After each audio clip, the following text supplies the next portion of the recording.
Why is the man people whisper about like a disaster that learned manners? An elder confirms the young historian's request, and she says she is gathering records on the forbidden legend, the name everyone treats like a forbidden name. So how does the laziest man alive end the age of chaos and become the greatest under heaven without ever wanting to stand up? The moment Y's name comes up, the room turns ugly. The young historian gets hurled back, and a robed man lashes out at a kneeling punk for daring to talk trash about the greatest under heaven. The story around Y is already swollen past normal human size. People call him the man who ended chaos, the greatest under heaven, and even the greatest hero of all time. The historian still runs after the truth, even with fear chasing her breath. She believes even Y's hidden daily life has to be recorded, so she keeps moving and strikes through the danger in front of her. Another source laughs from the wreckage and says he asked around everywhere. Every place gives him the same answer about why, silence, fear, and no one wanting their mouth involved. So the story rolls back to Guangdong Wei clan, the martial family where Y's trouble starts. 100 years ago, before the legend gets polished clean, there is a boy with one huge dream and zero interest in standing up. Young Y lies on the floor and declares he wants to become the greatest under heaven. Born into a martial family, the kid decides the fastest road is unceasing effort, and his scarred hand says he actually pays for that dream. Then Y sits indoors and waves the whole idea off like it can wait. He smiles at the thought that effort is the only right path, but his body has clearly voted for sleep. Back inside the Y clan compound, the legendary future monster crashes through a sliding door and lands flat on the floor. When someone orders him awake, Y groans and thinks, wait, when did he get here? The bearded elder scolds Y because the sun is already setting. So Y rolls with the excuse and thinks, why get up now if the day's over? Then the elder snaps, counts 4 days locked in the room, and dives at him before the young master can enjoy his very careful laziness. Cornered after 4 days indoors, Y raises one finger and claims he was about to train too. Then he hears the elder's flat response. So, that tiny excuse snaps the elder's patience clean in half. He slams both hands down and turns Y's nap into a clan emergency. Outside across the Guangdong Wei clan rooftops, Wei bolts and the elder's shout follows him over the tiles. The order is simple, catch that brat. Inside the Guangdong Wei clan study, the rooftop chaos reaches the adults anyway. Wu Zhenghan, the clan head and famed swordsman, rubs his temple like the headache has a name. Zhoubang, a clan attendant watching Wei Zhenghan lose focus, asks if this is about the second young master. Wei Zhenghan says who else would worry him, while Zhoubang tries to believe Wei will mature soon. Years earlier at the Guangdong Wei clan, Wei Zhenghan leaves on a martial journey when Wei is only 2. He expects training to take 2 years at most, so he walks away from Sangha, his wife, and their children Wei Sanho, Wei Sudian, and Wei. 8 years later, Wei Zhenghan finally returns to the clan estate. Sangha greets her husband with a sweet smile and the sharpest possible question about those missing 8 years. Back in the family memory, the child Wei is already laughing on the floor instead of training. The clan has a future monster in the house, and his first enemy is standing up. Wei Zhenghan exhales, steadies himself, and lets the anger build again. Wei notices that look and thinks, wait, is he really starting round 2? Back inside the clan quarters, Wei Sanho, the eldest Wei son, steps into the room and finds the sleeping problem still alive. He asks how many hours Wei has been asleep, and Wei wakes up confused, wondering when his brother even got there. Wei tries to dodge with his own question, but Wei Sanho shuts it down first. Wei Sanho says he asked first, so Wei answers with the ancient sibling technique, hair pulling. The teasing stops when training starts. Wei Zhenghan orders the seated young master to split a candle using a martial form, and Wei's first response is pure disbelief. Wei Zhenghan wants to see 3 years of progress, so he pushes Wei to demonstrate properly. Wei draws his sword, but the delay only makes his father press harder. Wei grits his teeth and gives in with a muttered whatever. Everyone expects an awkward try from the lazy son who keeps running from lessons. Then Wei moves. He cuts forward, walks away without any rush, and plants his foot hard enough to crack the stone floor beneath him. Wei finally answers Wei Zhenghan's test with a real form. He drives into flying dragon soars to heaven, and the lazy young master suddenly stops looking lazy at all. By the window, Wei Zhenghan measures that burst against 3 lost years. He says 3 years can teach sword skill and even open a new realm. Then cuts Wei down with the colder answer. He still does not improve. Later at the Guangdong Wei clan, Wei Sanho steals himself before facing the family table. He decides to act normal, because Wei Zhenghan has come back asking questions like he never left. Wei Zhenghan asks how life as a martial officer is, and Wei Sanho gives the shortest possible answer. Fine. Wei Zhenghan hears the dodge and presses again about any trouble. At dinner, Wei Zhenghan admits Wei Sanho must have struggled while he was away. Then he asks if there is anything else, and Wei Sanho finally says there is one problem left. The moment Yunho is brought up, Wei Zhenghan reaches forward in alarm. Before anyone explains the details, that reaction makes it clear the remaining issue is serious. That question drags up the scale of what Wei is hiding. An injured witness says even Musan, the great teacher, or Pang Do-guk of the Hubei family might not withstand it. A sword takes center stage, and the fight begins on command. Everyone expects the usual training match, with Wei forced to prove himself one clean step at a time. But the next breath, Wei is lying back under the sky like the whole thing already bored him. The pressure vanishes from his face, and the gap between practice and real danger quietly opens. happens. Back at the Guangdong Wei clan, Wei Sirion breaks first when her brother leaves. She reaches after Wei, crying for him not to go, while the farewell turns messy fast. Wei promises he will come back, and Wei Sirion keeps waving as the riders disappear into the forest. The farewell matters because Wei is leaving the clan behind, though the journey itself is still going smoothly. On the road, Wei's brave journey lasts until the saddle starts winning. This guy complains that his back and legs are finished, then wonders why does traveling hurt this much. Wei notices trouble ahead and gets down from the horse. When his companion asks where he is going, Wei moves toward the sound instead of answering cleanly. Then the road gives him the first ugly answer. Someone groans in pain nearby, and Wei's lazy rescue errand stops being a simple trip home. The wounded road story comes out in broken pieces. A younger traveler asks his brother why he came so late, and the answer is awful. He arrived after everyone else was already dead. The surviving brother grips his sword because the danger is still nearby. Then a spider-marked wound tears open on a victim, and the field stops feeling like a rescue scene. The younger traveler panics when he hears the name behind it, the mountain predator. Wei learns the predator does not waste time in busy pleasure houses. He hunts women alone on remote mountain roads. Wei hears that and snaps forward before the warning even finishes. The demon should be the one terrifying travelers out here. One breath later, our boy is the problem coming at him. The hit sends someone flying, and the younger traveler screams for his brother. Wei lands in the tall grass sweating and furious, while another wounded body groans nearby with that same strange mark. Wei looks at the bodies, the horses, and the mess he has been left with, and his brain catches up late. He thinks, wait, am I actually screwed? The answer arrives fast. Yes, very much. With nobody else moving, Wei grabs the reins and decides he has to do something. Then thunder cracks over the road, rain buries the path, and the young master is stuck alone with collapsed men and panicking horses. Wei grits his teeth and chooses the horses, because leaving them behind means losing them to whatever prowls this mountain. He rides, drags, pulls, and curses the whole idea of travel. What is the end of this road? Pain? Up the rocky slope, Wei strains to keep control, but the horse suddenly fights him again. He snaps, asking what is wrong this time, because every panic costs him grip and time in the rain. Wei drops through the storm screaming, crashes down the rocks, and keeps rolling until the rain finally spits him into the leaves. Lies there groaning, somehow alive, and then screams one word from the bottom of his soul. Finally, in the dark forest, Wei hears horses coming and throws his hand up like salvation just grew hooves. He calls out to the riders because after that ravine, even company sounds like rescue. Then his body cashes the whole bill at once. Wei mutters that travel is finally making sense, drops flat, and decides sleep can handle the rest. Back at the dark clearing, the young escort girl worries over the missing young master while the pack animals stand tied nearby. She tells herself Wei is definitely coming back, but her voice does not fully buy it. Still in the clearing, that worry turns into stubborn effort. The girl growls through the strain, breathes hard, and keeps the camp together on her own. Back inside the mountain cave, Wei wakes to a place he almost recognizes. He looks around and thinks, wait, is this the cave from before? Before Wei can settle where he is, something slams him backward. He lands hard and looks up sweating, confused, because the cave is not simply a memory anymore. A disembodied inheritance will greet Wei as the one who reached this place through destiny. It says it cast off its body to send its will beyond time and space, then orders him to accept that will and bring peace to the world. Wei hears a mission and immediately looks for the loophole. If this power makes him stronger, our boy figures he can skip the academy entirely. The will tests him by saying its blood should give him exceptional talent. Wei freezes with a tear on his face because wait, blood? What blood? Wei tries to stop the process, but the cave does not wait for permission. The blue will bursts open, power floods the room, and this guy can only choke out confusion as it swallows the space. The will frames it as a fated meeting that waited 30 years, and Wei laughs like he just found the exit sign. He would rather not have a 30-year destiny attached to him, thanks. Then the cave answers with a vision of violence. A dark-haired figure lies trapped under attacking blades, and the danger closes in before Wei can talk his way out. Wei grins anyway and insists he is not the destined one. One breath later, he is sprinting from the falling danger he just tried to dismiss. Wei hears the will react and turns, startled. Above him, the giant ghostly figure roars, and the inheritance stops feeling like an offer. Baekmuhan's will throws out limitless white, expecting awe from the trapped kid. Wei stares at the display and thinks, wait, was that supposed to impress me? Then our boy points right at him and calls him a scammer. Baekmuhan, the radiant sword whose will is trapped in this cave, loses his temper fast. Wei tries to answer the old master's blast with a strike of his own, but the hit does nothing, and Baekmuhan knocks him back while asking what he thinks he is doing. Wei yelps when the ghostly master reaches for him, but Baekmuhan snaps that he is not a ghost. So this is how Wei ends up meeting the master he never asked for. Great first lesson. Back with the people hearing this story, Wei recognizes the figure tied to the cave. The name lands hard. Baekmuhan, the radiant sword, called the greatest of all time. The historian can barely get out that he is real. Inside the cave again, Wei pushes through the ruined path and stops when Baekmuhan starts baiting him. The old master says proper martial arts could slice the stone gate open, so the kid sighs and accepts the challenge. Baekmuhan immediately corrects him. With Wei's current skill, that gate is not getting cut. Wei pauses and thinks, then how exactly am I leaving? The answer he picks is painfully simple. Baekmuhan expects the trapped disciple to beg for training. Then Wei kneels down, presses metal to stone, and starts scraping the cave wall by hand. He tells the master stone is still stone, so enough scraping has to wear it down. Baekmuhan asks if Wei plans to do that for a year or to. And we hears the trap in the question. The young master already hates the idea of 30 years under anyone's schedule, so he throws the demand back in Baekmuhan's face. The argument turns physical again, because Baekmuhan would rather beat discipline into him than negotiate. Wee blocks, dodges, and still complains that 3 years might have been fine. One cut later, talks collapse. Pinned between escape and training, Y forces power through a body that is not ready for it. His joints crack, his hand shakes, and the cave fills with the sound of him pushing past his limit. Not done yet. Inside the cave, Y finally tears through the 5-year wall and shouts that number like it personally wronged him. His body is still shaking, but the training he tried to dodge has caught him anyway. 5 years. Musen, the great teacher watching this impossible will linger, goes quiet at the sight of Baekmuhan's power staying so vivid after death. Even he has never heard of a martial will holding on like this. We thinks, was that old scammer really the greatest master? The chance is too big to throw away now, so Y grabs the offer with both hands. He decides he will become a master too, and when 5 years comes up again, our boy answers before his laziness can stop him. Later inside the cave, the deal turns into daily training, and Y's first true enemy is sleep. Baekmuhan's will watches his disciple drag himself through practice and fumes that this pace will take 50 years. Baekmuhan starts blaming the disaster on Y choosing such a useless master, and Y can only apologize while still looking half dead. The old master's dream of passing on glory keeps shrinking with every lazy swing. Baekmuhan finally snaps and wishes he still had a body to beat the lesson into Wee directly. Wee hits the ground again, then lifts his head and asks about the giant stone door from before. Still flat on the cave floor, Y points up and reminds Baekmuhan that the door dropped without him touching it. He thinks, wait, how did he move that thing with no body? Baekmuhan explains that he pulled a string with chi using through object grasping from afar. The answer lands in Y's head, and suddenly the stone gate is no longer just a wall. Baekmuhan keeps muttering through the idea until Y asks why he is talking to himself. The master jolts, and Y lies there sweating, trying to follow the part where a rock can move without hands. Then the cave answers him. A rock cracks under the remote force, and Baekmuhan realizes Wee's crude question has opened a cleaner path through their prison. Baekmuhan gathers the method around him and tells Wee he can move more than one rock. Wee blurts, "Sir?" as the old master's discovery stops sounding like training and starts sounding dangerous. Y sees the next blast coming and screams for Baekmuhan to wait. Too late. The force catches him full on and blood comes up before he can finish the warning. Y should be down after that hit, especially with his body already pushed too hard. Baekmuhan presses the advantage and drives him back toward the sword. Then Y moves anyway. Deeper in the same buried trial, Y is pulled into the pressure of the old master's test. The will rebukes him at close range, and he answers with his sword instead of backing down. Y forces himself through the exchange, but the cost catches up fast. He staggers, breathes through the pain, and the old master raises several remote strikes in front of him. The remote force throws Y back near the planted sword, and the lesson turns cold. Baekmuhan's technique can open the cave, but it can also crush anyone too slow to understand it. Back inside Baekmuhan's buried trial, Wee is still chasing the one thing he needs, a way out that does not turn into more work. He drives the sword through the force blocking him, and the Stoneborn test finally splits open. The sealed path gives way, so Y steps toward the cave mouth and shoves through the last stone door. After all that pressure, our boy finally reaches open air and breathes like he has been arguing with a mountain for years. Y laughs with blood still on his mouth, because escaping the sealed trial has not left him untouched. Then he looks down at his battered body and declares he is ready, forcing himself to continue anyway. In the same cave trial, Y lies on the ground bleeding while Baekmuhan calls his name. Y mutters that he needs 5 more minutes, then sits up and grumbles that Baekmuhan should trust him a bit more. Then Y catches the change in Baekmuhan's voice. Baekmuhan, the radiant sword whose will has been training him, beckons him closer and drops the sparring tone completely. Baekmuhan admits he spent his whole life chasing martial arts and nothing else. He says no one came looking for him for good reason. He abandoned his children and his family first. Baekmuhan says he once believed reaching the pinnacle of martial arts would fix everything else, but as he reaches out in distress, that belief falls apart. The peak did not give him the answer he expected. Y hears the farewell under every word and stiffens. Wait, why is Baekmuhan talking like this as goodbye? Baekmuhan says the time has come, and Y snaps back at him. Baekmuhan promised 30 years of training, but only 5 have passed, so the kid demands to know what game the old master is playing. Baekmuhan does not dodge it. He offers Y the inner core and tells him to eat it, because keeping this will alive has already burned him down. For 1 second, Y expects mercy from the old man, who says he understands him. Then Baekmuhan adds one cold word: regardless. Baekmuhan leaves the burden in Y's hands through the sword itself. With every strike Y makes from here, the incomplete art and the debt behind it follow him out of the cave. Y begs Baekmuhan for 1 more day, voice breaking, because 5 years still feels too short. Baekmuhan's fading will gives him only one last wish: be happy. Then the old master's presence slips away. Y tries to call out a name, but the word cuts off before he can finish it. His face twists in pain and shock, because even speaking now only proves the person he wants to reach is beyond answering. Outside the cave, Y grabs his robe and finds Baekmuhan left writing stitched all over it. Y stares at the mess and snaps, asking when the old man even had time to write all this. The message says Wee's 5 years of rush training are still incomplete. The inner core Baekmuhan forced into him keeps the art growing inside his body, so our boy gets one tiny problem with his retirement plan. The core starts eating through Y's internal energy, and the robe Job explains the rule in the cruelest way possible. Slack off and die. Y yanks at his collar, grinds his teeth, and curses his master under his breath. Y wants to go straight home, but the core gives him no room to be lazy. So this guy trains outside the cave, stretches until his body screams, and delays the return he was begging for. One more duty. Elsewhere on the mountain path, Y Saryan walks away from her own post and tells whoever is listening not to count on her coming back. She heads off alone, already irritated, and grumbles about where Murim is supposed to be. Back at the cave entrance, a faint spark stirs where Bakhmohan's will vanish. A harsh laugh creeps out of the dark, and Wee keeps moving with a bundle on his back when a flower scent catches him. Wait, flowers here? In the nearby town, Y slams a bandaged arm onto a wooden surface and tries to speak like a normal traveler. It does not work. He looks half dead, walks in wrapped up, and still asks his question politely. Jang Il, the beggar sect information broker, takes one look at Y and immediately wonders what kind of mummy just walked in. Y says he has questions, so Jang Il asks the only question that matters to him first. Does Y have money? Jang Il studies Y harder and gets more confused. The voice sounds young, the face looks ruined, and after years around beggars, even Jang Il thinks Y barely looks human. Jang Il says he would help a fellow beggar for free, but business is business. Y explodes at being called a beggar, and Jang Il shuts him down with one flat answer. He just is. Jang Il asking for money finally catches up with Y. Y stares at him, Jang Il stares back, and their little business talk turns into two grown men gripping hands like the fee itself started a fight. Jang Il, the beggar sect broker who sells information for a living, starts showing Y how beggar money works. He balances coins until sweat runs down his face. Then the whole pile comes crashing over him and he laughs like he just won a treasury. By night, the town is already shouting that the god of wealth has arrived. Jang Il hears the noise, sees the money moving, and asks Y what information he wants bought with all this trouble. Y asks for famous grand scholars, where they live, what they like, and what they are good at. Jang Il says that kind of list is easy, but it will take 7 days and nights, so Y thinks, 7 days? For names and hobbies? Jang Il sprawls on the floor and admits he has nowhere better to be, so he plans to stay in town for the week. The answer makes Y pause, but before he can argue, the branch starts falling apart around them. A subordinate rushes in yelling that the beggar sect men are about to starve. Jang Il snaps into panic, finds fake beggars crowding the place, and throws them out before they eat the real beggars' food. The crisis keeps moving, so Jang Il sends people running for whatever food and money they can scrape together. Then he spots Y looking so hollow that even the beggars start pitying him. Someone shoves food at Y and yells for him to eat. Y breaks down over the whole ridiculous setup. Then coins rain around him again, and our boy grins through the misery, deciding that earning money is easy. No rest. Jang Il kicks a sleeping man awake, because the whole branch now runs on errands, hunger, and Y's information fee. The water arrives wrong, so Jang Il punches the young man and sends him back for a cleaner bowl. Y watches the exchange and thinks, is this really the famous information network? The next bowl is clean but lukewarm, so Jang Il makes the poor guy climb the mountain for cold spring water. Bad deal. Y finally relaxes with the comfort he wanted while the working men grind their teeth nearby. This guy came for scholar intel and somehow turned the branch into a lodging house. Jang Il sweats over his own ruined dignity, muttering that he is still a beggar sect branch chief. Then he stares at a tiny ant on his finger and admits he cannot fire the useless man because his men would starve without him. Jang Il finally gets the awaited object, and he launches up with it in his hand. He screams that it is here, so the branch's waiting ends, and whatever they needed is now actually in hand. But the noise draws rougher attention fast. A scarred man laughs right beside Y's head, fist ready, and the next deal is already leaning toward violence. The scarred man comes in looking ready to squeeze Y, so the room expects Y to fold or bargain. One breath later, the scarred man is on the floor screaming. Y just looks at the dropped paper and thinks, wait, he calls this intel? Y snatches the wrapped package before the seller can hide it. The young master checks it once, grits his teeth, and realizes the intel Jang Il paid for is barely useful, half-baked at best. Since the deal is garbage, Jang Il starts hunting for a way to recover the loss. He reaches for a woman in the crowd, but she tries to pull away the second his money-making idea lands on her. The trail reaches an ornate hall where a woman in dark robes hands the intel to a black-haired man. Then a smiling woman clocks the real weight of the visit. Even the sly Jang Il came in person, so this information is important enough to pull him directly into the room. The hall leader spots Jang Il in person and teases him by reputation, calling the beggar sect liaison the Sly Fox. Wee hears the nickname, tilts straight into cruelty, and asks if Sly Fox means fox mutt. Jang Il's face pays for the nickname immediately. The Hao leader finds the visit strange, because the beggar sect usually does not come begging her group for intel. Jang Il quickly explains the sect is not asking for this. He brought a client, while Y keeps poking him with that fox mutt nonsense. That answer sharpens the room. The Hao leader asks if Jang Il is playing games, and her man presses harder, because an unofficial request from a non-sect client sounds like a provocation. Y pinches Jang Il's nose to shut him up and says he is not with the beggar sect. Then he looks at the room and thinks, so they only respect official trouble? The underworld group starts treating him less like a client and more like a threat. The Hao leader moves closer as her people admit they do not know who Wee is, only that he is definitely not beggar sect. Wee stays relaxed, hands out, while the Hall tests whether he came to buy information or force it open. The Hao leader snaps when Wee questions whether good money can move her group. He warns that the underworld group will not last at this rate, and she fires back that he should watch his mouth unless he wants to lose his limbs. Wee leans back, genuinely puzzled as the accusation lands. He is mocking the underworld group. The How leader snaps her hand up, and one underworld fighter answers at once. Wee watches the room shift from negotiation to punishment and thinks, wait, this is their answer? The fighter moves on command, trying to make the stranger kneel before the underworld group loses face. The strike comes in hard enough to scare even the people near the How leader. One underworld man panics and tries to pull her back, but she orders him to move and keeps pressing the threat. Wei has no interest in turning this into a proper fight, so he tells the attacker to move. The man lunges anyway, expecting resistance. One breath later, an explosive impact cracks the floor and shuts the attack down before it can start. Wei stands over the underworld fighter buried in the cracked floor and apologizes like he bumped into him in a hallway. He explains that when someone tries to hit him, his body hits back on its own. Zhang Il goes stiff, realizing he only expected basic martial training from this guy. The underworld fighters stop reaching for their weapons. The How leader lowers her pride first and nervously apologizes for not recognizing a great one, while Wei blames Zhang Il for dragging him into this mess. The room gets very quiet. Because the violence proves Wei is not here as Zhang Il's harmless guest, the How leader turns on Zhang Il next. She says his visit was never noble, and Zhang Il rushes to swear he did not bring Wei here to provoke the underworld group. The wounded fighter is dragged away, so the talk finally turns back to the real reason Wei came. The How leader accepts Zhang Il's word, but she makes one thing clear. The underworld group's information is never free. The How leader names a price, and Wei immediately questions what kind of payment she means. She says the price is the same as always, and Wei thinks, is everyone here allergic to saying things plainly? The same as always price looks like a threat of force, not a normal payment. Masked swordsman close around the woman with blades drawn. A bandana wearing man screams while clutching a glowing blade against his body, showing that this demand can cost blood. Wei watches the masked How fighters gather around the How leader and dryly calls the whole group theatrical. They threaten payback for their injured man, but Wei reminds them again that the hit was a reflex. The How leader smirks as her people explain the underworld's math. Lose an arm, they take a leg, get slapped, they take more. Wei starts counting along and gets interrupted before he can finish the thought. A masked man clamps onto the masked woman from behind, right beside a sword, turning the standoff physical. The underworld group is no longer just talking threats. Someone is being restrained while weapons stay in reach. Wei lifts a hand before the How fighters can finish threatening him. He pats his own cheek and mutters that he does not have face fat, because somehow that is the insult he chooses to answer first. The How leader's side stops joking and orders Wei dead, so the room rushes him at once. The first blade comes in hard, but Wei catches the attack barehanded and forces the fight into his range. The underworld fighter expects panic from the young master trapped in their den. Wei watches the killing intent rise and thinks, first it was just a face, now they want him dead? One breath later, the attackers are the ones getting driven back. The masked man meets the orange-haired fighter up close, layering through the clash instead of backing off. Then a clawed strike catches the purple-robed figure and draws blood, showing the fight is no longer just pressure, it is causing real wounds. Wei does not chase a dramatic finish. He breaks the clash, drops the loudest attacker, and leaves the man screaming on the floor. The underworld fighters freeze as the fall shakes the room. One shocked cry slips out, then another, and Wei's eyes stay on the next person, still thinking about moving. Clan leader Gui catches the force of the exchange from nearby. She stares at the pressure rolling through the wreckage and thinks, what is this energy? The last surge settles over the broken floor, and nobody in the underworld group rushes in again. The How leader keeps staring, because the young master they came to pressure is standing there like the danger belongs to everyone else. Back inside the underworld hall, Zhang Il pulls himself together because the deal still needs answers. Why wants scholar intel, not a street war? So Zhang Il steadies his nerves and gets the document out. The How leader smirks, already turning the mess into a transaction. Zhang Il presents the document and asks her to fill in the blanks, because the Guangdong Trail is finally on the table. Guai opens the robe collar and freezes at what she sees, because the discovery is serious enough to change the conversation. With a sinister smile, the underworld woman brings up the Kaifeng branch leader, dragging a higher authority into the problem. A little later, Zhang Il returns with his face swollen and his pride in worse shape. The branchmen laugh that he looks like a steamed bun, and Zhang Il only growls for them to shut up. Then Zhang Il points back toward the problem that beat him up and spits out the warning. The How leader is underworld. He throws up his hands because dealing with her costs money, dignity, and probably another bruise before Wei gets his answers. Zhang Il stiffens the second the How leader steps back in, because this deal already beat the pride out of him. Even with a hand at her throat, Gui still gets Wei the Guangdong information and calmly accepts his thanks. That is the first real lead. At the table, Gui lets Wei and Zhang Il think the hard part is over, then adds one condition. Zhang Il hears the words information fee and immediately starts sweating. Wait, how much? Gui names the price in silver and Zhang Il nearly cracks open on the spot. Wei has the answer nobody wants to hear. He is broke, so this guy walks out to make money before the trail goes cold. Zhang Il drags Gui back into the mess when the payment problem refuses to die. He demands to know if she understands why he brought her there, but all his anger turns into a pained little meltdown. His wallet takes the real beating here. Guai checks what their desperate scraping actually bought, and the result makes her snap. She even emptied her secret stash for this, and the paper in her hand still looks painfully thin. Wei pushes past the fee drama and asks to send a letter to Guangdong. The delivery clerk warns him the faster route costs more, then asks for his name and age for the record. Wei gives it plainly, Wei Yunho, 17. The clerk freezes at the name, and Wei thinks, wait, they know him? When Y asks if she recognizes him, Y says the Guangdong Y clan already asked for help finding their missing young master. Y sends the letter anyway, even after hearing it will take 10 days, because 5 years missing makes 10 days feel small. A red-sleeved hand starts to reveal something. Then the focus lands back on Y himself. At 17, he is being treated as a young prodigy who has already overpowered civil and military officials, so this is no ordinary customer anymore. Y lifts a hand and tries to end the Kaifeng business right there, but Gui grabs his arm and admits there is still a problem, so his escape dies before it starts. Of course it does.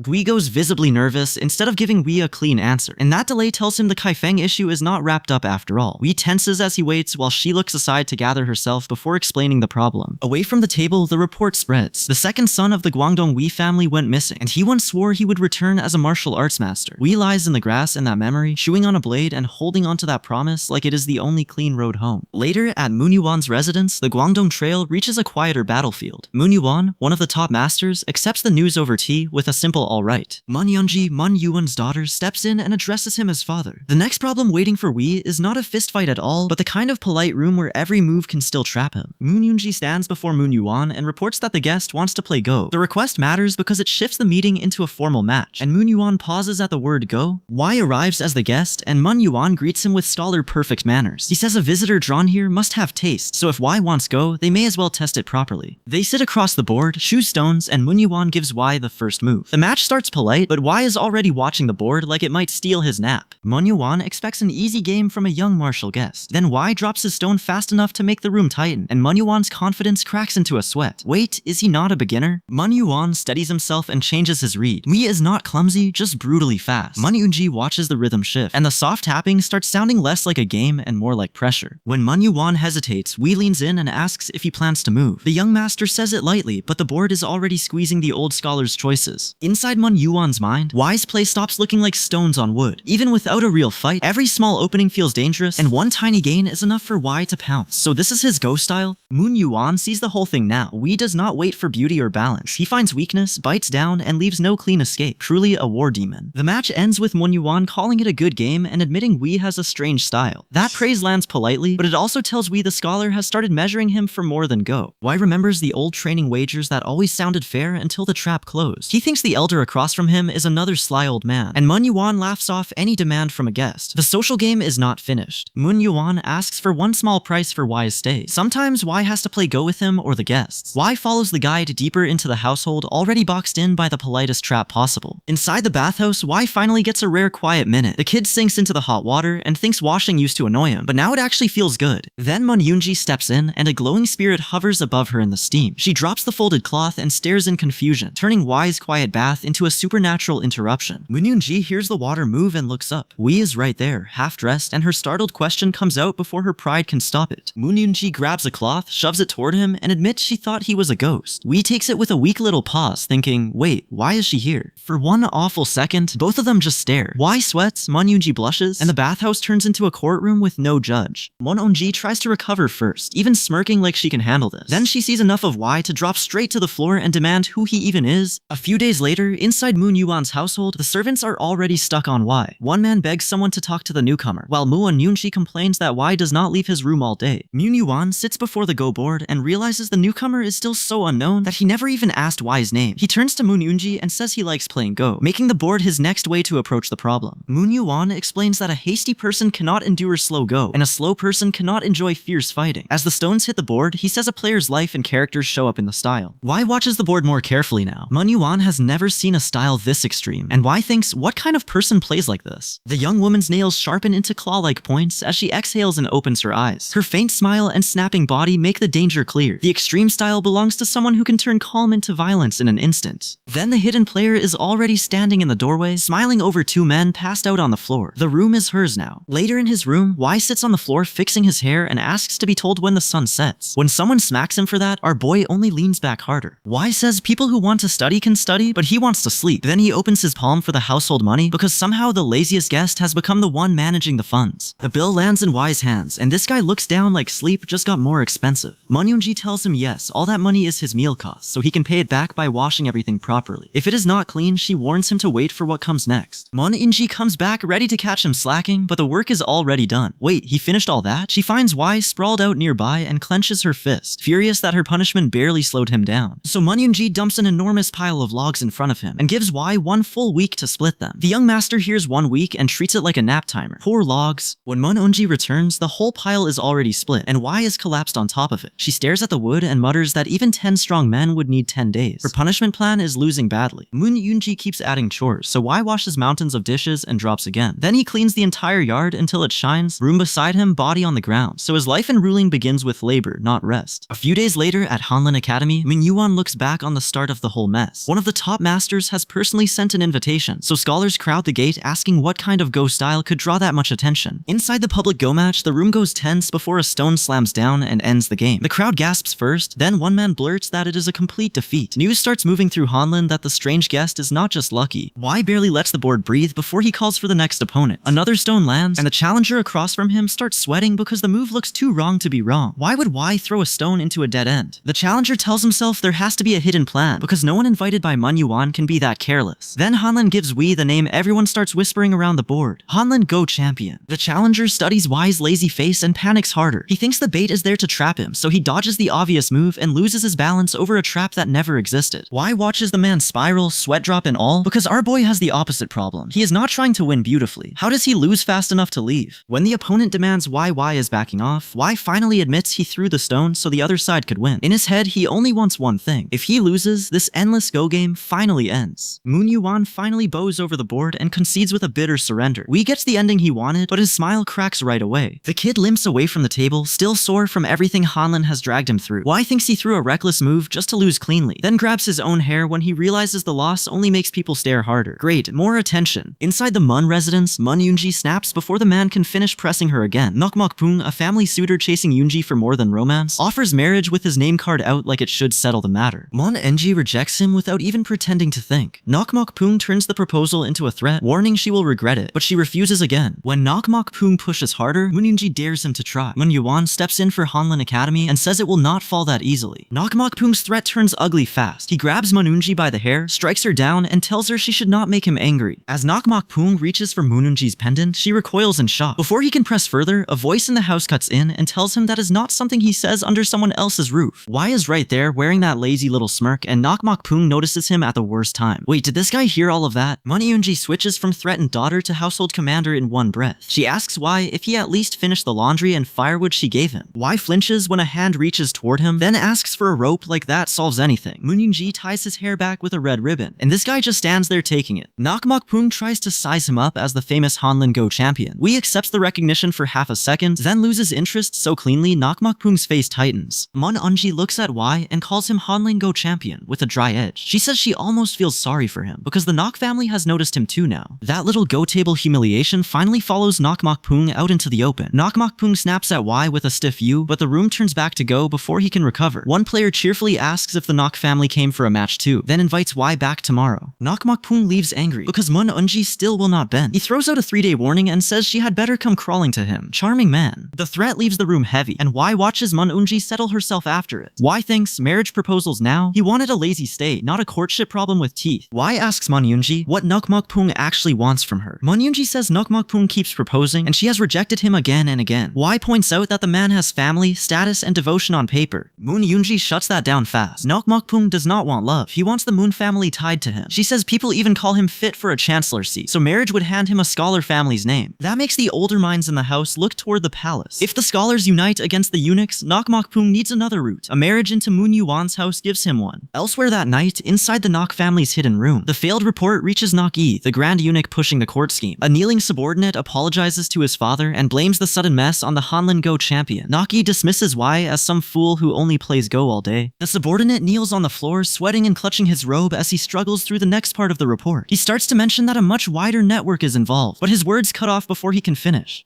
In the darkness, a silent figure sits before a hanging robe, showing the failed report has reached someone above him. Nok-gi bows because failure is no longer allowed. The order lands clean. Take control of the court, or answer to the one behind the curtain. Nok-gi forces out his obedience. Back at the Mun residence, the same danger reaches the Go board. Mun Yuan turns the political mess into a game position and asks if refusing a government post is still the answer. Wei thinks, a government post too? The younger player apologizes after a weak move, and Mun Yuan scolds him for losing the center against Nok-gi. The game is not just a game anymore. anymore. Manhwa sighs and calls for Yi Wangya because the Nok family's next move is already closing in. Yi Wangya, the inspector general, watching the court rot from inside, tells Manhwa the Nok side is moving strangely. Their people are stirring both the military and the scholars. So this is no longer just Nok Mokpung throwing a tantrum over humiliation. Manhwa asks what Yi Wangya thinks because the rebellion excuse feels too neat. Yi Wangya admits it could be coincidence, but he stopped believing that recently. The elder strokes his beard and asks what kind of person the mentioned talent is. A hand suddenly pinches his chin, cutting into the serious talk, but the answer is still clear. That talent is extraordinary. Back at the Mun residence, Mun Yunji calls for her father as wet footprints and dark spatters lead up the stairs. Wee answers like nothing happened and says he slept very well, while everyone else looks at the trail he left behind. Mun Yuan laughs it off because Wee is awake, breathing, and somehow acting innocent. Wee thinks, wait, is that supposed to count as normal sleep? The house is already packed with visitors wanting a turn with Y, and our boy keeps treating it like a chore list with fists and go stones. When one high-status elder tries to cut the line, the attendant tells him to wait, because others arrived first. The elder offers to smooth it over by asking the others to give up their turn. The elder's daughter, stepping into the dispute, shuts that down at once and says that is not a real solution. The young man leans in and tells the elder his rank could make everyone obey, but Y refuses to bend the order, because promises and principles still count, even when powerful people get impatient. The elder realizes Y has more spine than expected, and that makes the shortcut harder. He tries to keep the room calm, while the confident man insists the plan will still work, if everyone just waits. Then the elder's daughter tells her father she can solve it herself. Y thinks, solve what exactly? The elder's daughter smiles and calls out the trick plainly. Wee is trying to dodge the remaining Go matches, so she proposes settling every game left today in one single match. Y snaps out a shocked reaction, because one match still sounds like work. The elder's daughter warns him that if he wants to rest today, he had better not play tricks. Earlier by the Lotus Pond, Musan, the old master watching Y closely, grumbles that this guy sounds all talk and no action. He tells himself he can leave if Y ruins the game, then drops a stone and starts the test. After the match, Munyuan notices Musan sitting too quietly and asks if the game failed to please him. Musan only hums, stuck on what he saw across the board. In Musan's memory, Y's Go does not feel lazy at all. The moves come out so fierce that Musan wonders what kind of life Y lived to play like that. Mun Unji catches the same problem and says the board does not match the lazy face he shows everyone. Y thinks if they read that much from Go, how long before they read me? Musan remembers that for one brief moment in their great game, he played a move he calls divine. Even then, Y calmly recognizes it as a good move, and that bothers Musan more than a loss would. Y falls silent beside the other figure, and the focus tightens on his eye. His hand rises to his collarbone, showing the talk has hit something personal, instead of staying a simple Go debate. When Musan doubts the report and asks if the man saw wrong, the other side does not back down. Musan exhales, then decides he has no intention of using Y for their political mess. In the courtyard, Musan admits the imperial family's mood is turning ugly, with Naki still moving in the shadows. Wee gives a small reply and keeps his distance, because every official problem keeps trying to become his problem. That night, the quiet does not last. Under the moon, an intruder signals that everything is ready, and armed men gather around the estate to launch the raid. The leader orders his men to subdue everyone fast, expecting sleeping targets and an easy cleanup. The attackers charge in together, then the knight answers back. At the gate, a robed defender waits with weapon in hand and yawns, showing the raid is not catching him off guard. The bearded attacker freezes in shock. Blood splashes across the doorway, meaning the ambush has already turned deadly. The first attacker barely understands what went wrong before bodies hit the courtyard. The intruders shout that a thief is among them, but the robed defender cuts through the raid first, and the survivors start backing away from the gate. The raiders think numbers will fix this. They rush in together, but the defender impales one on the roof and sends another flying, proving the pylon is already breaking. He tells a defeated foe he should have listened earlier. The robed defender tells a fallen intruder he should have listened earlier, then promises nobody escapes tonight. The remaining attackers hear the screams around them and finally understand the estate was never helpless. Above the roofline, Y gets dragged into the same mess from another angle. Masked attackers drop in around him, and this guy thinks, wait, they came for me too? Nearby, Munyeonji braces herself and thinks today is the day the ultimatum runs out. A huge attacker snarls that he will break someone's arrogant nose, but his rage only feeds the raid's chaos. The night raid turns into a public treason trap, so the captors bind nobles and drag them before swords. One prisoner demands what this means, and the answer lands cold. Men with military power and political ties are now being accused of treason. The bound nobles panic because a treason charge can wipe out entire households. They insist they only gathered there, but the masked men keep them gagged and pressed at sword point while Y watches from the edge of the trap. The masked leader demands to know where one missing man went, and the jeweled noble stalls by asking who he means. Y thinks, who are they actually hunting? The captors march the nobles through the courtyard and say innocent men will be released soon. Then a guard finds the Yunpanjang, a signed pact used to mark treason conspirators, and a noble cries that he has never seen it before. The heavyset captor waves the Yunpansheng in front of the bound nobles, and the room finally understands the trick. One prisoner stares at the paper and mutters that this was the plan all along, so the others shout that they never signed anything. Too late. Nok Mokpung, the rejected schemer behind this raid, stands tied up like a victim while enjoying the mess he made. A familiar voice calls his name, and Wei thinks, wait, who else walked into this trap? The bound man in the red rope turns out to be Yi Wangya, the inspector general tied to the court itself. The nobles gasp his title in disbelief because capturing him turns a raid into open rebellion. The captor immediately folds his hands and says they would have behaved better if they knew Yi Wangya was here. Yi Wangya tells them to untie him first. Then the captor grabs his chin and asks why he plotted treason. Then Nok Mokpung drops the act and smiles at the watcher in hiding. He asks if Yi Wangya really thought no one noticed him, and the masked men lock the inspector general down harder. Yi Wangya stands under a raised weapon, still trying to carry the accusation back to the palace. Nok Mokpung lifts his hand and tells him he will never report this to his majesty. The old man curses him, but Nok Mokpung barely even blinks. Nok Mokpung dismisses the old man's outburst and calmly singles out Mununji by name. She stares back defiantly, clenching her fist, and the focus of his threat shifts onto her. Mununji, Munyuan's daughter, clenches her fist as Nok Mokpung crouches in front of her and throws her refusal back in her face. He says this disaster is what she gets for rejecting him, then grips her jaw and presses her to submit. Her eyes snitch before her mouth opens. Mununji spits in his face. When he waits for fear, she gives him fury instead and snaps that she would rather die than marry him. Clean refusal. Nok Mokpung's smile twists, and the pressure around Mununji turns cruel fast. He looms over her, stops her blade at her own throat, and promises he will not kill her himself. He tells Mununji that if she dies by her own hand, her father will carry the disgrace instead. That threat freezes her long enough for steel to leave its sheath nearby. Y moves before Nok Mokpung can make her choose. The warriors around him hit the ground, and the captives go quiet as Yi Wangya tracks the strike from his ropes. Nok Mokpung's men now know the rooftop was never empty. Nok Mokpung warns Mununji that the people tied up here are not the only lives he can ruin, so he orders his men to begin. He yanks her up by the hair and asks if she is ready to start, while the captives can only watch from their ropes. Y sees Mununji go limp in Nok Mokpung's grip, and his eyes harden from the rooftop. He thinks, more hostages too? The lazy route is gone. Before Nok Mokpung's men can lock the place down, Y bolts through the corridor with his bag and throws himself back across the rooftops. The guards drag the bound nobles below, and one shout tears through the night. Y Yunho. Y freezes when his real name hits the air. This guy came here to stay hidden, but now every guard in the trap knows exactly who spoiled Nok Mokpung's night. On the rooftop, a fleeing servant girl snaps that she is running away, then gets mad when nobody lets her dress it up as strategy. She admits that charging in with petty skills will get her killed early, so she chooses survival over pride. Someone below orders her to stop, but Y answers with a cleaner idea. He says they will not know unless they try, then waves and tells them to find him later. Chase me then. Nok Mokpung's side takes the bait and sends fighters after We, expecting a trapped runaway. Then everything turns. The first pursuer hits the floor hard enough to crack it, and the next blade finds only empty air. The captives gasp. Yi Wangya watches from his bindings, and Nok Mokpung's men shout for more blades. We gives them no time to settle, because another attacker already comes in from above. Y stops with his back turned and asks the assassin, "What do you want?" The attacker swings anyway, so our boy slips past faster than the strike can follow, and the assassin blurts, "An after image?" Y answers with one clean punch. The assassin gets the question, the lesson, and the floor all at once. Y's punch does not just drop the attacker, it blows the fight open, and the whole Mun residence shakes as the blast tears through the roof. Y grabs the fallen man's head and mutters that he thought so, because this attack was never just about catching him. Below, the nobles freeze in their ropes, and Mun Unji hears the panic spread through the courtyard. Yi Wangya, still bound, stops treating Wei like a stray troublemaker and starts watching him like a weapon Nok Mokpung failed to count. The hooded attacker tries to recover in the rain, so Y moves first. The man sees only a leftover blur and chokes out that it is an afterimage, right before our boy sends him crashing down again. Too late. The attacker panics and throws everything into one desperate strike, screaming as he releases it. Y's answer swallows the attack, and the blast rolls back across the roof until dust and broken tiles rain into the courtyard. Y lowers his hand and thinks, wait, am I cleaning up a rebellion now? He brushes the fight aside with a casual anyway, while Nok Mokpung's men stare like the roof just betrayed them personally. On the rooftop above the Mun residence, Nok Mokpung's trap starts turning ugly. His hooded fighter crouches in the rain while Mun Unji and the bound nobles look up, realizing the danger has moved right over their heads. Nok Mokpung sees Y survive the ambush and starts sweating. Hyukil, Nok Mokpung's fighter, admits Y has real skill, and Y starts to answer like this is a small chore interrupting a nap. Then Nok Mokpung changes the target. He orders Hyukil not to kill Mununji yet, and Hyukil clenches his fist, promising to tear her apart with his own hands instead. Mununji stays alive, but now she is bait. In the courtyard now, 3 fighters spread out, because one clean duel has already failed. Y raises a hand and asks what they want, but he is really asking how much more work they plan to dump on him tonight. A masked swordsman rushes him with twin blades while Y is still holding a broom. The swordsman snaps at him for sweeping, and Y basically asks what else a broom is for. Fair question. The swordsman expects Y to finally take this seriously, so Y ties back his hair and offers to use something else. For one breath, it looks like the masked man has forced a real fight. Then Y moves in a blur, and the only result is the masked man realizing Y still treats him like a joke. The masked swordsman growls that Y is mocking him. Y thinks, should I apologize to the broom first? Then he smiles and tells the man to wait while he fetches a sword, leaving Nok Mokpung's side to face a problem their authority cannot bind. Horkil stops chasing Y and lunges for Mun Unji instead. He grips her hard and warns that even if she cries realize later he will show no mercy. Moon Yoonji's fear twists into rage, and she tears herself free before Hyukil can finish her. Her scream rips through the room. Enough. Y comes back into the fight with that broom still in hand, and the masked attacker tries to punish him for it. Y thinks, wait, is he still angry about the broom? The attacker expects Y to block, panic, or finally act serious. Instead, Y reads the swing and buries him into the floor before the man can adjust. Hyukil lies broken in the debris, and Y stands over him without even making a speech. The witnesses choke out that Hyukil fell too fast, while Nok Mok Pung stares like his backup plan just got erased. Another masked fighter grips his weapon and tries to clean up what Hyukil failed to finish. Y answers the insult with one sharp strike, and the man's confidence falls apart on contact. The wounded fighter drops to the ground, clutching his head, stunned that Y's borrowed weapon did this much damage. Across the room, Nok Mok Pung's side finally starts saying Y's name like a problem, not a joke. The next attacker rushes Y up close, forcing the fight into fists and short range. Y thinks, so now they want real combat? For once, Y's opponent admits the exchange is not going the way he wants, even while he is grabbed at close range. The masked attacker argues that real combat is not always won by the strongest, because a hold like this can still change the fight. The poisoned weapon comes out near a restrained target, and even the attacker knows it looks dirty. Manhwa watches without flinching as the poison drips, and she says it will not work on her. The poison user pushes harder, trying to understand how Y can resist what should end the fight. Y, with his back half turned, says he did not boil ginseng roots or anything like that, because poison still works on him. Y keeps straining with the broom across his shoulders, still working out why the poison has not decided the fight. Then he swings a broom upward instead, and the vortex from that ordinary tool catches the enemy and twists him out of control. The scream tells everyone the poison user is losing momentum fast. Horkle tries to survive the follow-up, but Y presses him before the poison trick can breathe. The next strike drops him hard, and the first wave of men scream as the fight spills across the yard. For 1 second, the terrified fighter thinks he can survive by blocking. Y catches that panic, mocks the mistake, and drops a massive blue strike before the block can save him. The attackers rush in together, hoping numbers can cover what skill cannot. Y answers with one clean sweep, and 2 men hit the ground before they can reset. Too late. The blast shakes the whole place, so the nearby men stop chasing glory and start running toward the noise. Nok Mok Pung stares at Hyukil's defeat and chokes on it, because Hyukil was supposed to be the scary one here. Y pins the hooded fighter and remembers his master's rule. If the enemy prepares something grand, hit first. So our boy offers the cleanest deal in the yard. Back down, and both sides walk away better. Nok Mok Pung, the man behind the treason trap, hears that as praise somehow and starts smiling. Moon Yoonji snaps at him for looking pleased, and he insists we must be admiring him. Wee's face says, wait, is he serious? Moon Yoonji shuts that down fast, and Nok Mok Pung's grin turns sharper. He admits Hyukil losing hurts him, but meeting a martial artist like Y still makes the night worth it. Nok Mok Pung refuses to quit, so the yard shifts from failed ambush to open threat. He flares up, reaches toward Moon Yoonji, and she looks up in shock as he singles her out again. Because Nok Mok Pung still needs his scheme to stand, he demands exact numbers instead of surrender. A frightened man stammers Moon Yoonji's name, and Nok Mok Pung laughs like the answer gives him fresh room to move. Nok Mok Pung reaches again, trying to drag Moon Yoonji back into his frame-up. Y watches the hand move and thinks, numbers now? Really? Then Nok Mok Pung points straight at his next target. That hand Nok Mok Pung aimed at Moon Yoonji finally brings the whole fraud back to numbers. He demands exact figures, so the room snaps from panic into accounting. And Y thinks, exact figures now? The timing is criminal. Yoonjun answers like the numbers absolutely matter, and the older man backs her up so hard he nearly folds himself in half. Nok Mok Pung chokes on the reply, because the people he tried to scare are suddenly treating his trap like a bad receipt. On the rooftop that night, Y remembers the lesson that made him this annoying in a crisis, and his master pushes him toward action, and Y's first thought is, work? At a time like this? The deal gets worse when the older men start praising him like generosity will make labor sound lighter. Y asks what he actually has to do, and the grin he gets back says the answer will cost him sleep. Back at the Mun residence, Nok Mok Pung stops pretending and orders everyone aside. He tells them to bring his sword because if the frame-up is slipping, he will force it back with blood. Moon Yoonji's side tries to stop the execution before the bound captives become proof of treason. A woman blocks the blade with her own hand and shouts that even these men learned loyalty and righteousness. Too late. Moon Yoonji's father, and the scholar dragged into this trap, sweats through an apology to his daughter. He says he is sorry, then a cloaked figure seizes the young man and puts a sword to him. Nok Mok Pung smirks at the blade and reminds them of the deal they just made. Y watches him twist noble words into a leash and thinks, is this guy really still selling righteousness? The threat drags out an old story. When one man finally came home, he beat the woman before him until she barely lived. She says she rested easy afterward, because the man died then, and the woman kneels crying as Y listens beside her. Nok Mok Pung calls Y the Hanlin Go champion and accuses him of nonsense, but Y keeps his eyes on the grudge underneath the speech. Y says his master taught him never to forget one, then cuts through the excuse. Nakmokpung is hiding a stop order behind noble words. Nakmokpung stops pretending he only came with paperwork. He snaps that killing Y would be easy, so Munyunji braces as the attack rushes in, and Y answers before it reaches her. Nakmokpung's technique clamps down like it has already caught him. For one breath, the courtyard expects Wee to take the hit. Then Wee forces through it, and the watching men freeze because Nakmokpung cannot even react. Y sends Nakmokpung flying before the threat can turn into another hostage order. Iwangya, the Inspector General, watches the traitor's confidence break in public, while the guards learn the court's monster just picked the wrong sleepy kid. Y raises his hand and keeps it simple. One hit. Nakmokpung barely gets out a panicked protest before the young master crosses the courtyard and buries the promise into him. Not done yet. Y asks for one more hit, because Nakmokpung's men still stand between Munyuan, Mununji, and freedom. He tears through their lines so fast the bound men only have time to scream. With the frame-up falling apart, Nakmokpung grabs at the last thread and thinks if he does not return, his father will make one final gamble. Wee reads the escape route in his face and asks himself, wait, how many holes did this man prepare? Y cracks his knuckles and offers to continue where they left off. Nakmokpung immediately tries to smooth everything over, begging everyone to pretend none of this happened. A brave request from the floor. Yi Huangya refuses to let a traitor walk free, but Nakmokpung warns that killing him could drag the imperial house into blood. Wee calls eunuch slippery, lets him crawl away for now, and the escape sends one clean warning back to Nakgi, the plotting eunuch. Back at the residence, after the uprising breaks, Y returns to the one duty he actually respects, sleeping. Mun Yunji catches him at it and snaps that he is asleep again, while everyone else wonders what kind of person survives treason and goes straight to a pillow. Later in the room, Mun Yunji stands over Y and orders him awake. He stays face down, so she leans in, checks his face, and catches the fake nap on sight. After the treason mess, Y is back where he wants to be, under a blanket, away from politics, and pretending peace still exists. Mun Yunji ruins that dream by telling him her father is calling, and this guy immediately mourns his full day rest. So much for rest. Inside the hall, Y and Moon Yunji bow properly before Moon Yuan. The greeting lasts about 1 second before Moon Yuan points straight at them and snaps. Not you! Y and Mun Yunji both decide the safest answer is blaming the other person. They point, argue, and make the whole formal summons look like a children's dispute with better clothes. A shadow cuts across the doorway as Yi Wangya sits at the food table clutching his aching head. When Mun Yuan addresses him as Inspector General, the elder exhales under pressure, making it clear the official matter is not finished. Yi Wangya clutches his head, then forces himself back into business. When the inspectorate matter comes up again, Mun Yuan calls to him, Wangya waves him down, and the old official settles the room before anyone makes it worse. Y hugs the ornate inspectorate relic like it might turn into cash if he waits long enough. When Wangya asks if he even knows what he accepted, Y's first thought is simple. Wait, a relic instead of money? Y explains his master's very practical rule. If it looks valuable, grab it first. Then the young master starts asking for something more real, and Wangya realizes Y is trying to trade a royal relic for payment. Y tries to soften it, but not by much. Wangya's temper snaps so hard his sword starts to move, making it clear Y has pushed the elder from arguments to the edge of violence. Wangya explains the relic plainly. It gives Wei authority equal to the Inspector General himself. Wei hears the offer and lands on the only part that matters to him. More work for me? Wangya presses the black box on the table and insists this is a government post, not some errand. Wei still squints at it like a trap and thinks, how is a post not work? Bad trade. Wangya says the inspectorate has long sent secret inspectors into the Central Plains, so Y would be stepping into an official covert role.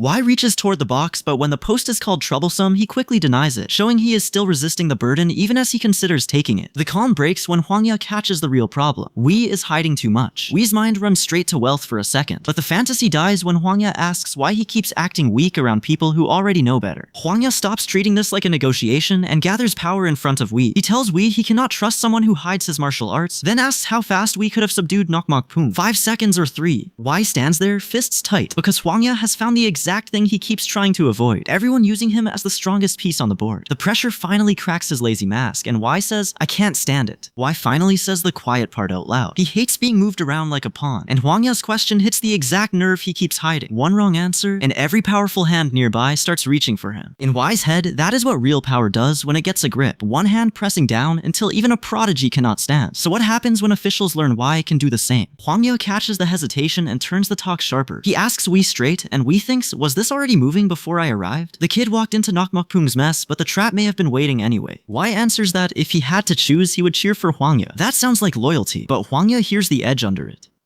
Y is not joining a side because he loves orders. Huangya laughs because Wei has seen more than he should. Then he points at the real question, why did Noki send Nokmok-pung in the first place? The court plot was never just about one ugly marriage threat. Y pieces it together while the pressure closes in. If Nokmok-pung's plan blew up, Naki could use the chaos to drag out Y's hidden martial arts. That secret is exactly why everyone suddenly wants a claim on him. Y admits someone stepped in before the disaster could spread. He pleads that he understands, but Huangya is already past comfort. Believing Y and using Y are two different things. things. Later that night, on the rooftop, the argument follows Y outside. A hooded watcher grabs him by the collar, and this guy's peaceful exit plan dies right there. Awful timing. Y snaps up when the older man approaches, because this is not some random household matter anymore. He speaks of the house owner who fed and sheltered him, so leaving quietly now feels less simple. How does he repay kindness without getting chained to another job? Across the rooftops, the question becomes plain. Y plans to leave soon, and he confirms it. The man asks what he learned from Rulin, and Y does not dress it up. This scholarly world is scarier than he expected. When the man asks what scares him, Y closes his eyes and names the real problem. He never imagined Hwangya would be here, hiding inside Rulin's calm halls. Of everyone Y has met in Murim, Hwangya feels like the strongest master, so Y stops pretending along with him. He smirks and tells Hwangya to drop the act, and Hwangya's surprise gives him away. Then Hwangya's power rises, and Y's road out of town suddenly has one more gate in front of it. Hwangya gathers energy in a cross-legged stance, while Wee stands his ground with a serious stare. The rooftop meeting is no longer just talk. Hwangya is showing real force, and Wee has to endure it. By the end, Hwangya walks away while Wee is left below with a red glow marked on his chest. Hwangya eases off and leaves Y with one last wish. He hopes Y finds the answer one day. Y stares upward, drops back, and feels something inside him shift. Wait, is this enlightenment? Hwangya asks if Y has attained enlightenment, and Y can only look through the branches like his own head betrayed him. The kid tries to answer, but all he gets out is a shaky yes and half a thought. Even his breakthrough refuses to be convenient. Later, away from the rooftop, Y is asleep atop stacked wooden crates, not moving or keeping watch. That matters because he is vulnerable now, unaware of anything happening around him while he lies there like cargo. At the Swift Dragon Escort Bureau, Gok Biheng, the escort chief hired for the trip, greets Wee with all the pride of a man reciting a signboard. Wee tries to wave off the delay, but Gok Biheng keeps the business moving. This guy is being processed whether he likes it or not. When the escort side points at Y as the cargo, he points back at himself and asks the only sane question. Him? The argument jumps straight into money, with the woman insisting he only looks troublesome while the bureau hides behind its rules. The bureau refuses again, so the offer rises from triple to quadruple before anyone can pretend this is about honor. Gok Baihang accepts on the spot, and Y's freedom gets packed into an escort contract. Done. Y is forced down like luggage waiting for a tag, and he explodes at the insult. And he asks if they are really loading him like baggage, while the woman beside him dryly notes that at least he understands quickly. The elder makes it worse by calling Wee a freeloader they should remove quickly. Wee fires back about the fallen morals of Murim, but the elder only says he might stay until next year if they leave him here. Wee starts sweating. Y asks how any of this helps him, so the woman reminds him that the escort route heads toward the medical grounds in Hubei. That is the place Y needs to reach, so his complaint loses its legs. What choice is left? The woman orders him to follow the strangers, and Y mutters that his mother warned him about exactly that. She says they are fine, so Y climbs onto the crate cart and admits he did not expect to leave this suddenly. As the cart gets ready, Y casually fixes his hair and settles in like a man trying to turn forced travel into nap time. The send-off stays polite, but the woman tells him to take care with a look he catches too easily. When he notices it, she smiles and asks if it is that obvious. The escort finally moves out, and Y lifts his head just long enough to complain. The young master dangles off the bench like travel has already defeated him, so the woman waves him off and tells him to survive the trip he did not choose. Y shouts that she is driving him out and still telling him to stay well. Fair complaint. The wagon rolls into the autumn road anyway, and the farewell gets smaller behind him. Back at the house, the father calls the child inside, and the child obeys. The woman only smiles after the wagon is gone, while Y's forced trip to Hubei keeps moving without him getting a vote. On the road with the Swift Dragon Escort Bureau, the escort mission turns into an awkward delivery job. Gok Bihang, the bureau head trusted with taking Y toward Hubei, looks at the blanket-wrapped sleeper and asks if this is really the cargo. The answer comes back simple: yes, Y is the item. Y thinks, wait, am I cargo now? The cargo has opinions. The escorts admit they wanted to refuse the request, but the order behind it leaves them no room. Y has slept since leaving Hanlin Academy, and one escort stares at him like he has found a new martial art called doing nothing. Gok Bihang finally tries to wake him, because the bureau still has to escort a living person, not a rolled blanket. Wee opens his eyes and asks what he wants, so Gok Bihang introduces himself as the escort head. Y gives the introduction one lazy wave and accepts the arrangement with no extra effort, but the quiet passenger suddenly jolts into loud alarm, so the escort job stops looking like a simple cart ride. Inside the dream training, Y snaps under the same brutal lesson again. The instructor keeps drilling him on fighting many opponents, even when his sword aura weakens, and Y clutches his head, cursing the Dream Lotus arts by name. Y drops flat on the wagon and decides he no longer cares. Then a guard calls for the group to stop, and the whole road tightens around the cart. Gok Bihang challenges the trees and announces the Swift Dragon Escort Bureau. Wee hears the shout and thinks, bandits already? No one answers, so Gok Bihang reads the silence as trouble instead of fear. Gok Bihang grips his sword, because stalling bandits are either beginners or hiding something worse. He cannot sense anyone in the thicket.